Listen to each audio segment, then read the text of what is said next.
Hey guys, AJ here, coming at you with some more IP. What I wanted to take you through now was just some preparation for the first workshop. So we'll go through a quick presentation again. Okay, so here we have our week one preparation. And what we're really thinking about this week is the whole issue of intellectual property law, intellectual property rights. Are they a good thing? Are they a bad thing? Do they sit kind of somewhere in between? They can be good if they're done in the right measure. They can be detrimental to society if they're too over the top. What we really need you to do in this unit is to make up your own mind on the whole issue of intellectual property, where it actually has some positive points and where it has some disadvantages. So you can see the two quotes I've got here on screen. I've just reproduced those from your week one materials.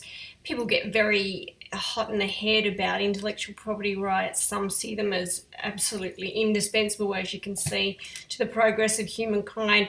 Other people, well, they see them as disadvantageous and indeed as Stephen Kinsella says, causing all sorts of human misery. Usually you'll find that the detractors for intellectual property rights are those that tend to support the free and open use movements. So they really have very little interest in the whole idea of fencing off intellectual property so that they can't actually use it without some form of payment. So there you have the two opposing camps. Hopefully by the end of the unit you will have your own idea about intellectual property as a whole and about each of the IP rights, where they are perhaps needing reform, where they are useful, and exactly what you think about them. So looking at the conceptualization of IP, it's non-rivalrous and non-excludable. So unlike an ordinary piece of property where I have that property, it might be a pen for example, and I give that pen to my friend, it's rivalrous because now the friend has the pen, I can no longer use it, and if he wants to, he can certainly exclude me from taking the pen back and using the pen again myself. Intellectual property is non-rivalrous in that if I have an idea instead of a pen, I can certainly tell you that idea and then we can both use it. It's not going to be any less advantageous for me to use it as it is for you to use it. So it's non-rivalrous. Of itself, it's non-excludable. So that means if I do happen to tell you my idea, well, there's really nothing to stop you from going away and using that idea. So to correct these two perceived detriments in the whole issue of creating and disclosing ideas and innovations, the IP system was devised. So the law said you can put a fence around it, you can exclude other people from using it, you can now make it rivalrous, and you can appropriate the value of what you've created. That ties in nicely to the kinds of justifications that you find in the text, Fitzgerald and Eliades. We need to read chapter 1 for this week.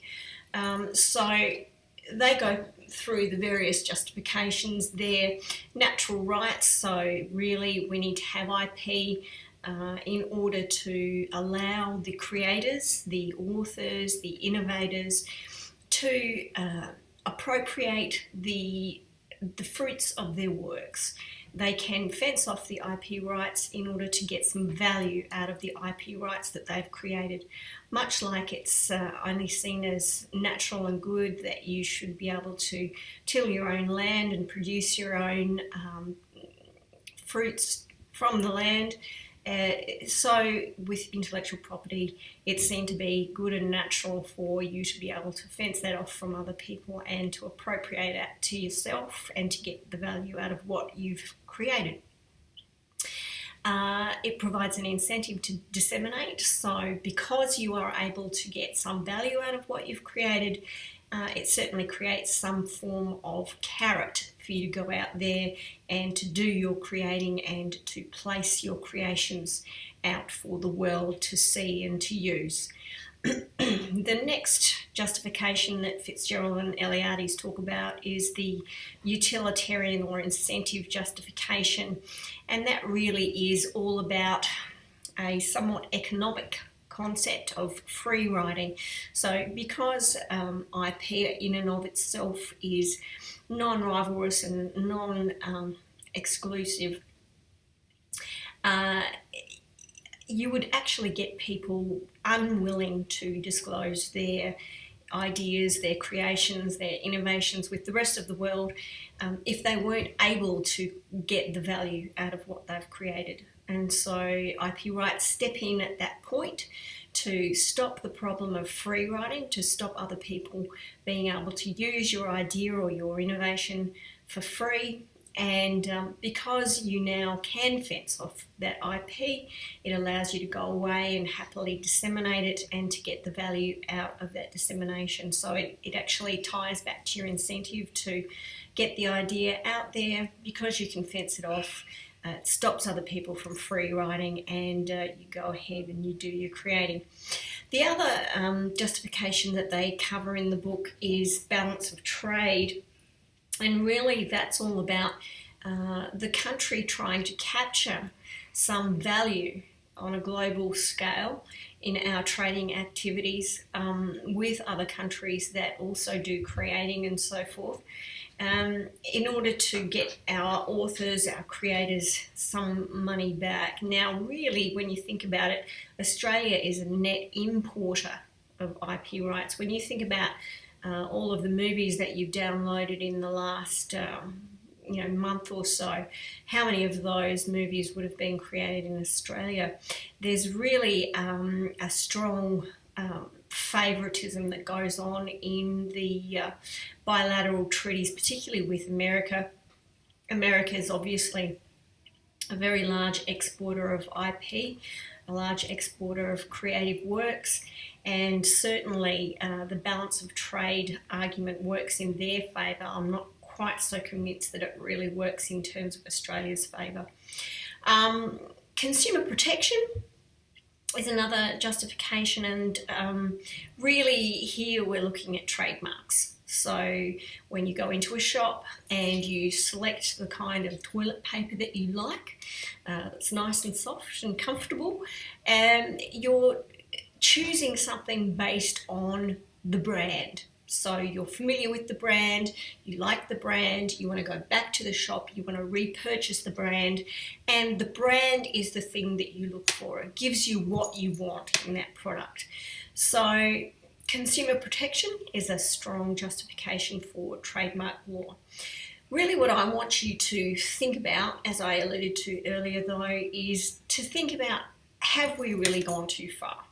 Is the balance of IP about right, or is it a little over the top?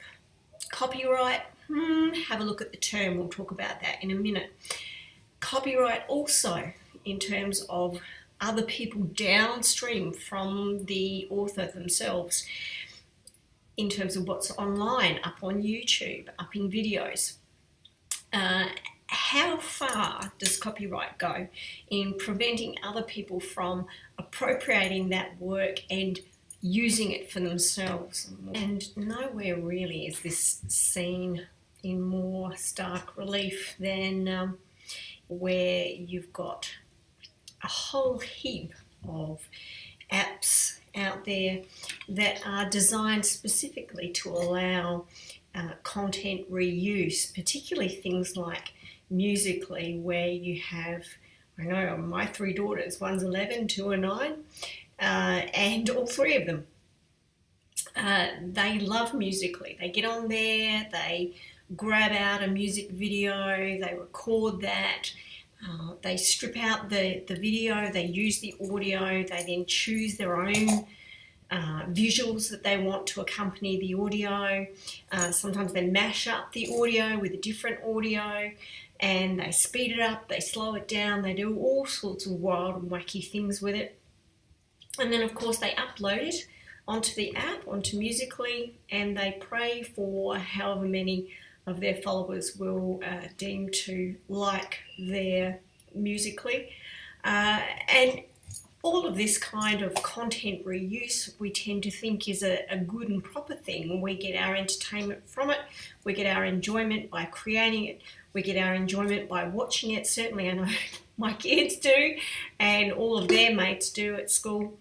And all of this kind of thing obviously involves use of copyright material, some of it infringing, like probably most of what my kids do with Musical.ly, and some of it not. I guess the question really is, should it be allowed or should it not? Okay, that's something you guys will have to work out. Okay, the main forms of IP. First up, obviously, the gargantuan form of IP, right? Copyright. It seems to be everywhere pretty much nowadays. If it's not in the source code of the program that you're looking at, it'll be in an original literary, dramatic, musical or artistic work, or a subject matter other than works, so published editions, broad TV broadcasts, video broadcasts, and so forth. And when you're looking at copyright, have a little look, as we'll see in a minute, at the IP Ready Reckoner, which is in your week 1 materials, and that'll give you a good idea about the kinds of things that are protected, and you can go in and slot in the duration of the IP right and so on. Registered designs are another one. They're not really, as I said in the last video, a large focus of this unit. I do get you to do a little bit of reading on them. They're akin to copyright in that they are all about protecting visuals. However, these particular visuals that are protected by registered designs are really for commercial or industrial use. So if it's the design, for example, associated with the Coca-Cola bottle, that's something that you can traditionally protect with a registered design. It's not something that would necessarily be protected by copyright because it's designed for industrial use.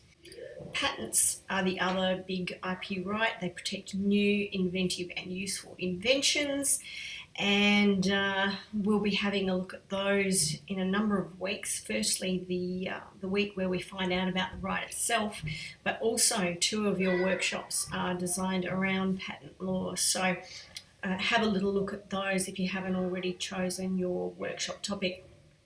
Trademarks, these are the kinds of things that you would use in business to distinguish yourself from somebody else in business, and they have evolved from a mere badge of origin to now something much more sophisticated, to like what Taylor Swift is now starting to trademark. So she's come up with a Christmas Swiftmas trademark. She's also tried to trademark this sick beat. I believe she was successful in America with that. So they're another rapidly evolving form of IP right. They're the big 4: copyright, designs, patents and trademarks, but we also look at the associated forms of IP right that accompany the IP rights but are not actually recognised in their own specific legislation. So we've got confidential information, passing off, as I said in the last video. You will have looked at that in other units in your degree studies, and also misleading and deceptive conduct. Have a look at the week 1 materials, particularly go to the IP Ready Reckoner, because you'll find in that a very useful companion for your week 1 reading. You may wish to go in and fill out the durations of the various forms of IP right, and that Ready Reckoner will stand you in good stead when you're having a look in the successive weeks at the tube problem for Nigel and Roy. Okay, so I'll sign out for this video and I'll catch you at the Zoom workshop. Thanks, guys.